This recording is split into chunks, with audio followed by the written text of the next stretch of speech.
Saya Bima Sakti, pelatih Timnas U16. TC kali ini memang sedikit berbeda karena situasi kondisi di Indonesia memang lagi belum kondusif dengan adanya COVID-19 ini.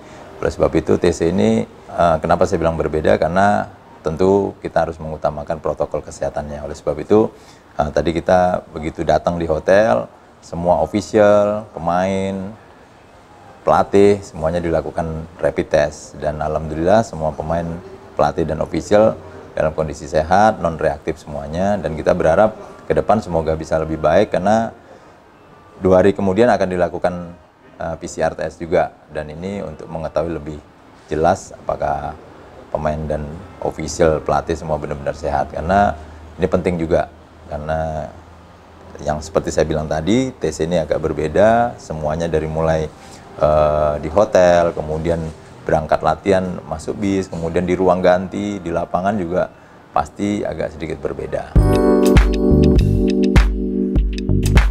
Alhamdulillah pemain semua dalam kondisi baik ya, terutama mereka bisa sehat, karena kita selama 3,5 bulan setelah tanggal 16 Maret 2020 kemarin kita stop sampai hari ini, tanggal 5 Juli, kita memang sering melakukan latihan secara virtual.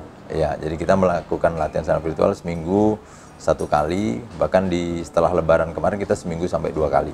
Dan kita juga melakukan latihan berikan PR buat mereka. Ya, dan mereka wajib mengirimkan video-video latihan mereka setiap harinya. Alhamdulillah kondisi mereka masih terjaga. Mungkin bedanya latihannya mungkin kebanyakan latihan-latihan individual. Di awal TC ini mungkin minggu pertama sampai minggu kedua nanti volume latihan, kemudian durasi dan intensitas latihan mungkin agak sedikit kita kurangin gitu. Tapi dari awal yang paling terpenting skema latihan juga nggak jauh berbeda seperti sebelumnya. Cuma mungkin di awal-awal agak berbeda. Penyesuaian kan? Ya, penyesuaian karena ini juga penting buat mereka. Saya begitu mendengar hasil drawing, saya langsung alhamdulillah, saya bilang ke tim pelatih, saya sempat ngobrol sama tim pelatih sebelum saya sampaikan ke pemain, ya kita bersyukur, tetap positif thinking aja dengan hasil drawing ini, walaupun kata orang grup kita grup neraka. Ya saya pikir semua tim yang berlaga di Piala Asia ini kan mereka melalui kualifikasi, kecuali Bahrain ya, sebagai tuan rumah gitu. Jadi saya pikir semua tim semua berat, walaupun kata orang ya kita masuk di tim-tim yang levelnya di atas kita. Jepang adalah juara grup ya. Kemudian Arab Saudi, kita tahu Arab Saudi termasuk level sepak bola di Asia sangat bagus. Kemudian Cina kita udah pernah ketemu kemarin di kualifikasi di bulan September. Saya pikir ini jadi motivasi buat kita, dan saya juga waktu itu sempat begitu setelah drawing kita sempat ketemu meeting virtual dengan pemain, ya mereka semua antusias kapan kita latihan, kapan kita bisa cepat-cepat mempersiapkan diri.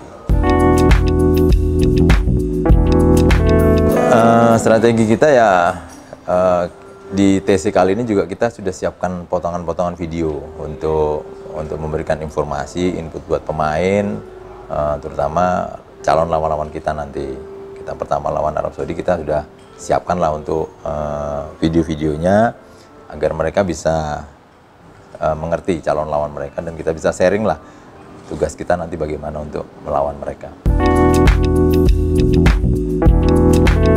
Saya pikir kalau target ya saya nggak usah muluk-muluk ya, karena nanti takutnya beban buat pemain, beban buat kita juga. Yang pasti kita punya tanggung jawab, kita fokus dalam setiap pertandingan per pertandingan. Jadi besok kita pertama lawan Arab Saudi, ya udah kita harus fokus dulu, nggak usah mikir oh kita lolos nih, tapi kita nggak kerja maksimal di awal gitu. Saya pikir pokoknya setiap pertandingan itu sangat penting. Lawan Arab Saudi, lawan Cina, terakhir lawan Jepang tanggal 3 Desember, harus fight semuanya. Pokoknya maksimal, berikan yang terbaik di dalam setiap pertandingan. Ya, yang pertama saya sebagai instansi sepak bola, saya berterima kasih kepada PSSI, Bapak Ketua Umum juga, dan jajarannya, kemudian pemerintah daerah di Bekasi juga yang memfasilitasi kami TC. Kemudian kami juga berharap dengan berjalannya TC ini diikuti dengan liga kita di Liga 1, Liga 2, karena saya pikir kalau mereka bisa berjalannya kompetisi, otomatis sangat berpengaruh ya buat buat seluruh insan sepak bola di Indonesia, terutama pemain, pelatih, wasit, perangkat pertandingan yang selama ini mungkin mohon maaf dengan berhentinya kompetisi mereka nggak ada pemasukan, bahkan ada pun pemasukan juga pemotongan gaji sangat besar juga. Jadi saya pikir kalau mulai dengan adanya kompetisi, saya pikir secara materi mereka sangat terbantu.